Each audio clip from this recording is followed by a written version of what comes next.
we left off before we had our second commercial break, dealing with religion and faith, or faith and religion, however you wish to pursue it, as a community organizer, and some of the issues that you have found to be of importance that our audience ought to know about today. Yeah, I'd like to direct folks to some of the work done around affordable housing. You know, we're experiencing enormous gentrification here in the city, and it's displacing a lot of folks. There's a group called Open Table, and Open Table works with people who are homeless and people who are threatened to be homeless. We think about there are 200 people a day moving into Nashville, right at 60,000 people a year, one of the 5 top cities in America, but it's really a tale of 2 cities. So we see maybe Charlotte Avenue as the line of demarcation, and this affluence on the West End side, and then North Nashville, particularly with the 28th corridor being open, being just so rapidly gentrified that people are being displaced.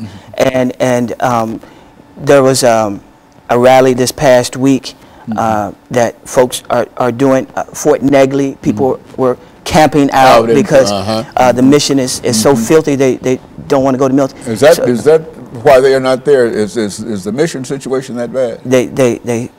A lot of the folks who are living at Fort Negley said because of the and the restrictive manner that it's run. So I mean, we appreciate the work that the mission is doing, but we want to make sure that folks have affordable housing. You know, and Nashville's Table, Open Table is doing some great work around that. I want to encourage folks to connect with them and to just participate in any way that they can to help support the work, the incredible work. So they're pushing for public policy. There's the Bill Barnes Fund that the mayor, Megan Barry, who I think she's a wonderful person, and she's also a politician. So we have to make sure that we're creating the political will for her to move, and creating the opening so she can move through, and because I think that she really would like to do the right things, but politically that there's no backlash that comes on her for doing the right thing. So we want to make sure we support that. I was thinking about Ban the Box that Democracy Nashville has been working on. It's brought Kenneth Kane and some others that, so Ban the Box is this on the application asking about a felony conviction, and with any governmental job, we want to delay that question to maybe the last interview. We're not saying to not disclose at some point, but if you check that I have a criminal record on most applications, you know, interview after this, thrown out the door. I understand. And some of these things are 20, 30 years old. People maybe did smoking marijuana or anything, and it continues to haunt them. So we want to say, okay, you've paid your debt to society, and we want to restore that. The restoration of voter rights to former felons.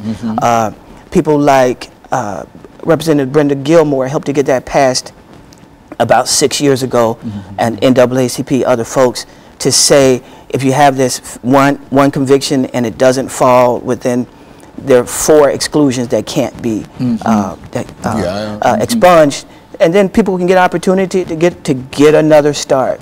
So I've also been working some with Black Lives Matter. And we think about Black Lives Matter, and so this idea, well, don't all lives matter?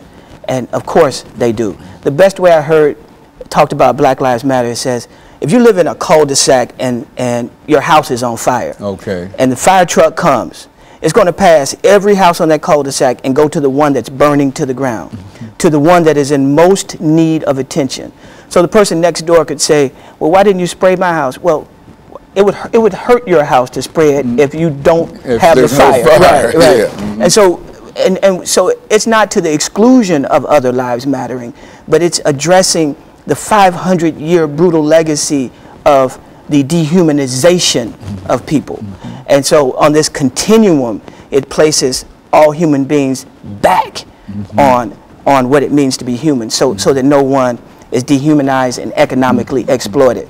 It is also an echo of Jesus when he says that every human being is created in the image of God, in the Imago Dei. And so talking about being made in the image of God and after the likeness of God, then we need to respect everyone's humanity, and we all benefit when all human life is respected.